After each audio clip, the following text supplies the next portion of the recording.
Island today. According to political and business leaders at the conference, the outlook is looking up for Detroit as well as the rest of the state. The takeaway is that it will take cooperation, progress, and patience. 24-hour News 8 political reporter Rick Albin spent the day on the island talking to those involved.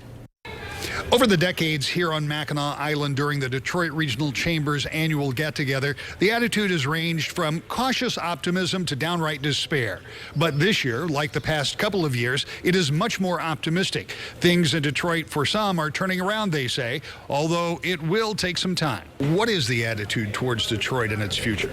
Well, I think it's very good. We've gone through a very tough time. Detroit's had a lot of significant challenges. It still has challenges going forward, but I think there's a very optimistic mood of development that's occurring both downtown, midtown. You're starting to see changes in the neighborhoods, but I think there's also a realization it's going to take time. House Speaker Kevin Cotter agrees. And I thought it was very productive. This was not a high-tension filled environment, but rather one of cooperation and how can we work together to improve things. That cooperation is something that has to be more than just Detroit, more than just Southeast Michigan, says Governor Rick Snyder. The conference has dramatically improved, and I want to give Sandy Brua and a lot of people credit, and I want to thank people in West Michigan.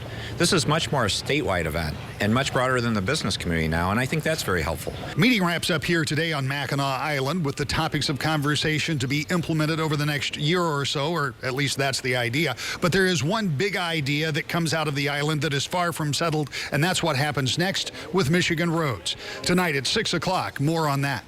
On Mackinac Island, I'm Rick Albin, 24-hour News 8.